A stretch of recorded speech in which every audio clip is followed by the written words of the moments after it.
요한복음 5장. 얼마 후 유대인의 명절이 되자 예수께서는 예루살렘으로 올라가셨다. 예루살렘에 있는 양의 문 곁에는 히브리 말로 베데스다라 불리는 연못이 있었는데 연못 주위에는 5채의 행각이 있었다. 이 행각 안에는 절름발이, 맹인, 중풍병자 등 수많은 병자들이 질비하게 누워 있었다. 그들은 모두 물이 움직이기를 기다리고 있었다. 그 이유는 주의 천사가 그 연못에 가끔 내려와 물을 휘저어 놓는데 그렇게 물이 움직일 때 가장 먼저 연못에 들어가는 사람은 무슨 병에 걸렸든지 다 나았기 때문이었다. 그곳의 병자들 가운데 38년 동안 병을 앓아온 사람이 있었다. 예수께서는 그가 누워 있는 것을 보시고 또 그가 아주 오랜 세월 동안 병을 앓아온 것을 아시고는 그에게 물으셨다. 당신은 낫기를 원하시오? 그 병자가 대답했다. 물이 움직일 때 저 연못에 들어가야 하는데 제가 연못에 들어갈 수 있도록 저를 도와주는 사람이 아무도 없습니다. 제가 들어가려고 애쓰고 있으면 늘 다른 사람이 앞질러 들어가 버립니다. 예수께서 그에게 말씀하셨다. 일어나시오. 일어나서 당신의 자리를 챙겨 들고 걸어가시오. 바로 그 순간 그의 병이 말끔히 나았다. 그래서 그는 자기 자리를 챙겨 들고 걸어갔다. 그런데 이 일이 일어난 때는 마침 안식일이었다. 그래서 유대인들은 병고침을 받은 그 사람에게 말했다. 오늘은 안식일이요. 그러니 안식일에 자리를 챙겨 들고 걸어가는 것은 율법에 어긋나는 일이요.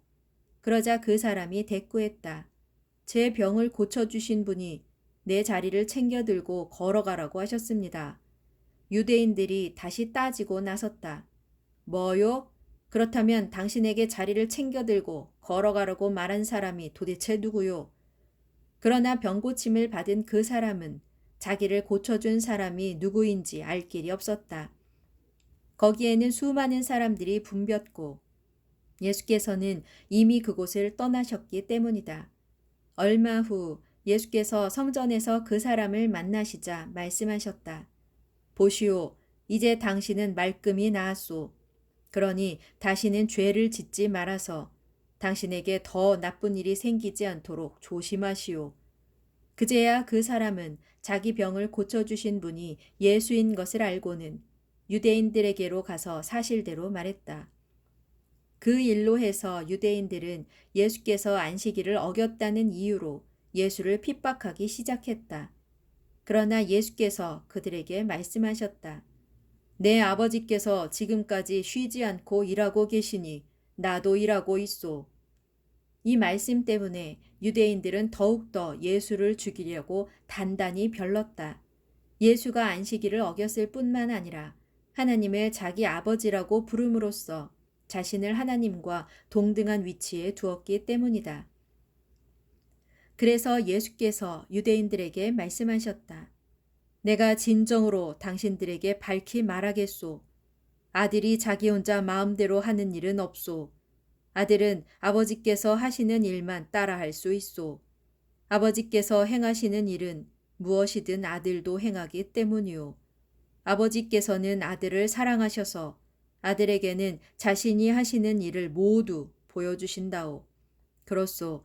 아버지께서는 이보다 훨씬 더 큰 일들을 아들을 통해 보여주셔서 당신들을 놀라게 하실 것이오. 아버지께서 죽은 자들을 일으켜 다시 살리시듯 아들 또한 자기가 원하는 자들에게는 생명을 준다오. 또한 아버지께서는 어느 누구도 심판하지 않으시고 심판하는 일은 모두 아들에게 맡기셨소. 그것은 모든 사람이 아버지를 공경하듯 아들도 역시 공경하도록 하기 위함이라오. 그러므로 아들을 공경하지 않는 자들은 그 아들을 보내신 아버지도 역시 공경하지 않는 것이오. 내가 진정으로 밝히 말하겠소.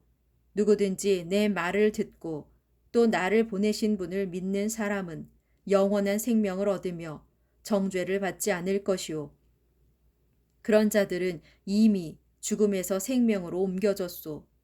내가 진정으로 밝히 말하겠소. 때가 오면 죽은 자들이 하나님의 아들의 음성을 듣게 될 터인데 지금이야말로 바로 그때요. 그 아들의 음성을 듣는 사람들은 살 것이요. 그것은 아버지께서 자기 안에 생명을 갖고 계신 것처럼 아들에게도 생명을 주셔서 아들 안에도 생명을 갖게 하셨기 때문이요. 또한 아버지께서는 아들에게 심판할 수 있는 권한을 주셨는데 그것은 아들이 인자이기 때문이요. 내가 하는 말에 놀라지 마시오. 보시오, 무덤 속에 있는 자들이 다 아들의 음성을 들을 때가 올 것이오. 그때가 오면 선한 일을 한 사람들은 부활하여 생명을 얻을 것이고 악한 일을 저지른 사람들은 부활하여 정죄를 받을 것이오. 나는 아무것도 내 마음대로 하지 않소. 나는 오직 아버지께 들은 대로만 심판하기 때문에 내 심판은 올바르고 공정하오. 이것은 내가 내 뜻대로 하지 않고 나를 보내신 아버지를 기쁘시게 하려고 오직 그분의 뜻대로 하려 하기 때문이오. 내가 나 자신에 대해 증언한다면 그 증언은 참되다고 할 수 없소. 그러나 나를 위해 증언해 주시는 분이 따로 계시는데 나는 나에 대한 그분의 증언이 진실로 참되다는 것을 안다오. 당신들이 세례 요한에게 사람을 보냈을 때 그가 이 같은 진리를 증거하였소. 내가 이런 말을 하는 것은 내가 사람의 증거를 받아들여서가 아니라오. 그것은 다만 당신들로 하여금 구원을 얻게 하려는 것이라오. 세례 요한은 타오르는 등불이 되어 당신들에게 빛을 발하여 주었소. 그래서 당신들은 그 빛 가운데서 잠시 동안 즐거워하였소. 그러나 나에게는 세례 요한의 증거보다 더 크고 확실한 증언이 있소.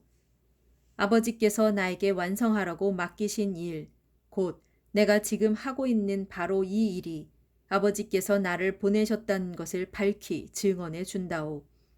그리고 나를 보내신 아버지께서도 친히 나에 관해 증언해 주셨소. 당신들은 그분의 음성을 듣거나 그분의 모습을 본 적이 없소. 또한 그분의 말씀이 당신들 안에 머물고 있지도 않소. 그 이유는 분명하오. 곧 당신들이 그분께서 보내신 이를 믿지 않기 때문이요. 당신들이 성경을 열심히 연구하는 것은 성경에서 영원한 생명을 얻을 수 있다고 생각하기 때문이요. 그렇소. 그 성경이 바로 나를 증언하고 있소. 그런데도 당신들은 생명을 얻기 위해 나에게 오려고 하지 않소. 나는 사람들에게서 영광을 받지 않소. 또 나는 당신들 속에 하나님을 사랑하는 마음이 없다는 것을 잘 알고 있소. 내가 내 아버지의 이름으로 당신들에게 왔는데도 당신들은 나를 받아들이지 않소. 그러나 누군가 다른 사람이 자기 이름을 내세우고 오면 당신들은 그를 받아들일 것이요. 당신들이 당신들끼리는 서로 영광을 주고 받으면서도 정작 유일하신 하나님으로부터는 영광을 받으려고 애쓰지 않으니 당신들이 어떻게 믿을 수 있겠소? 그렇다고 내가 당신들을 아버지께 고소할 것이라고는 생각하지 마시오. 당신들을 고소하는 이는 따로 있으니 그는 곧 당신들이 소망을 걸고 매달려온 모세요. 당신들이 모세를 믿었더라면 분명 나를 믿었을 것이요. 모세가 나에 관해 기록했기 때문이요. 그러나 당신들이 모세의 글도 믿지 않는데 어떻게 내 말을 믿겠소?